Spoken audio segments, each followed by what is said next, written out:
你看，这样为他们制作了以后，这个外环的道路好像没有什么汽车在跑啊。虽然是昨天建设的，但是前方的房子呢也出现了一些垃圾已经堆积成山的问题啊。那么我们如果说在这个区域去建设垃圾场的话，咱们想一想啊，垃圾场还必须得建设。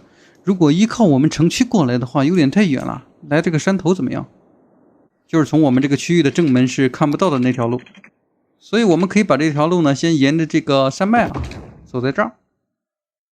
再把它节点稍微降低一点点啊，哎，这样的话这条路就做的稍微隐藏一点了，直到把这条路盘旋走上这个小山头。这个山头什么建筑都放不了，我们只能把这个垃圾场啊，对这些市民没有污染的一些建筑可以放在这儿。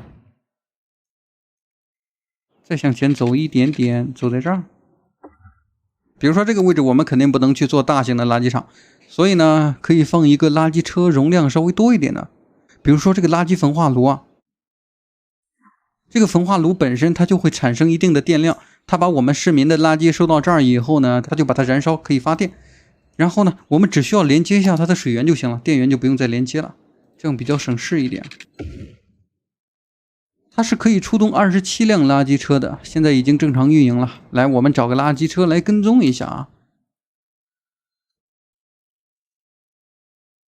感觉还是建设的一些不规则的道路，看起来比较好看。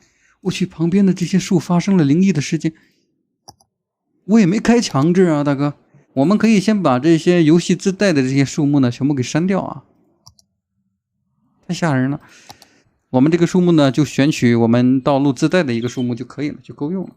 再把这个节点稍微抬高一下 OK， 来去往这个新村庄去看一眼。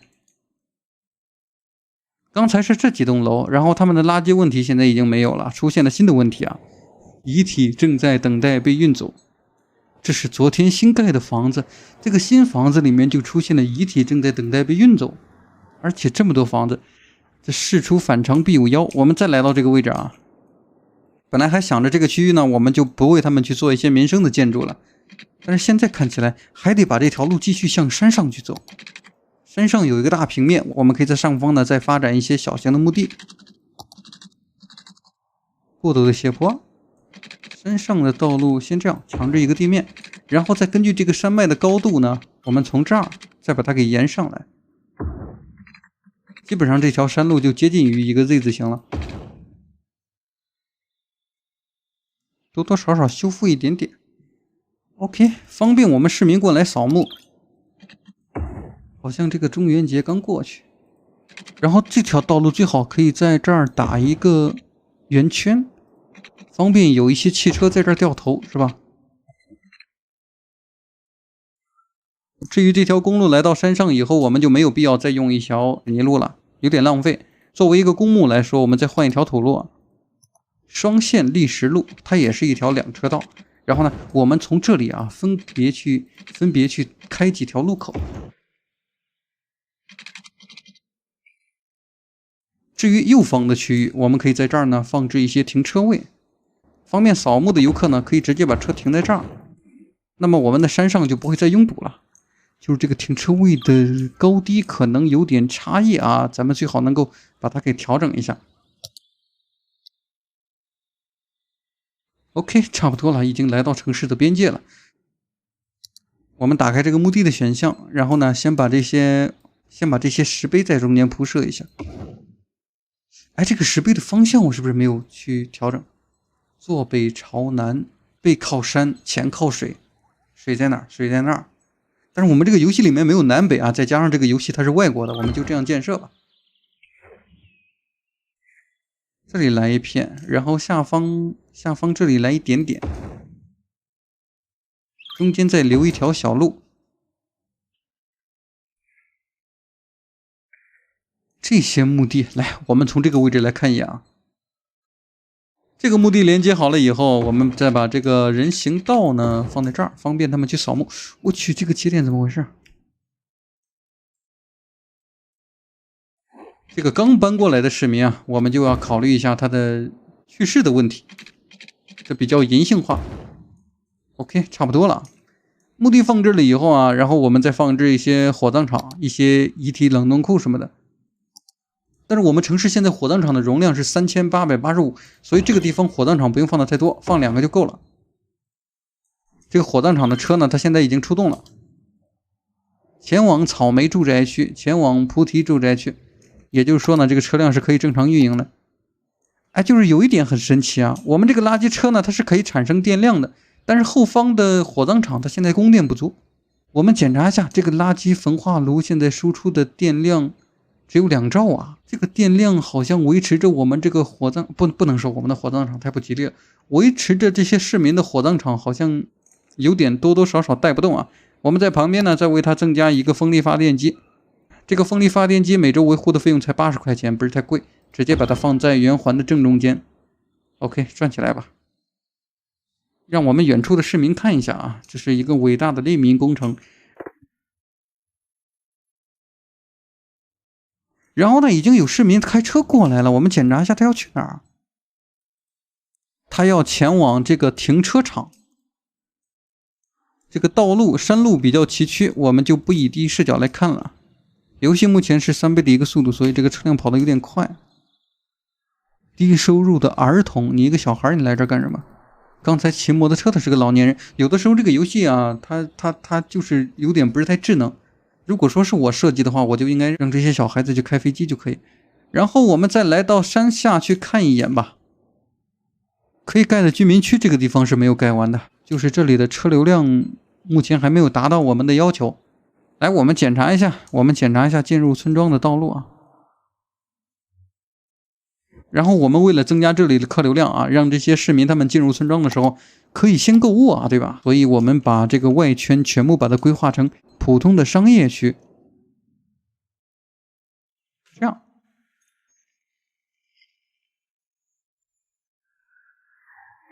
啊，这个商店是可以正常盖起来的，没有规划这个地区的风格啊，所以我们这个房子可以盖得随意一点。高密度住宅区直接放吧。通过这个山头来看一下，这个房子现在陆续已经盖起来了。工人不足，这个房子现在需要300多位工人。那么我们点开这个房子呢，它现在主要是受普通教育和中等教育的市民不足，所以呢，这个山上我们是可以继续为他们放置一个小学和中学的。那我们就简单一点吧，直接放一个教学楼就行了。反正在山上的话，把这些学校盖得太繁华也不太合理啊。那么我们可以来到村庄中间的位置，这个路口从这儿开。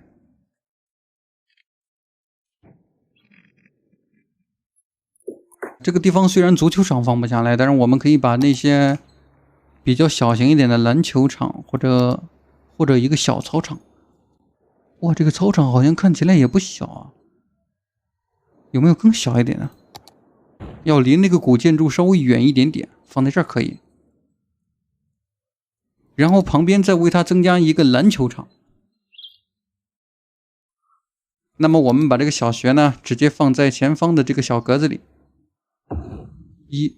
一个教学楼，2个教学楼，对面再来一个中学，小学中学一体化。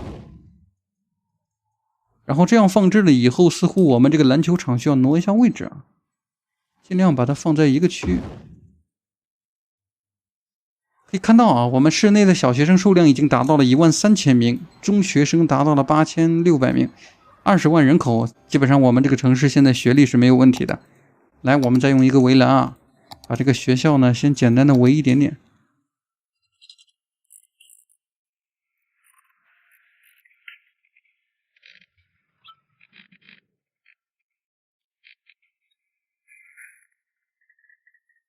好在这几个小学现在建立了以后啊，迅速把这个小学生给招满了，300位、300位、600位，这个地方恐怕儿童的数量也不到600位，374。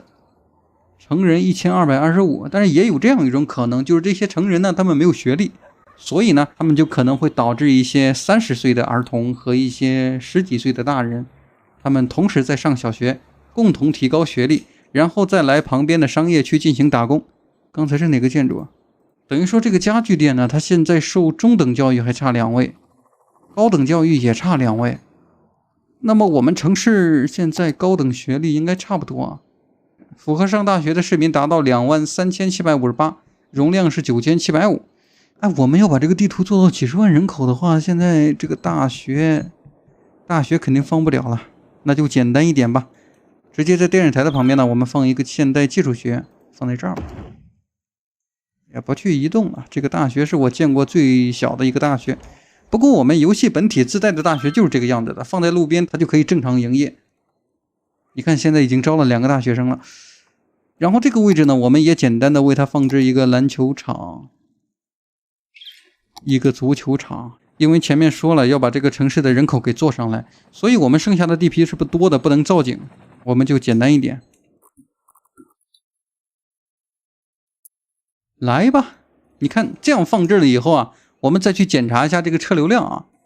目前进入村庄的车流量好像还是没有那么多。再往前方去看一下，这个盘山公路啊，哎，有点那个堵车的影子了。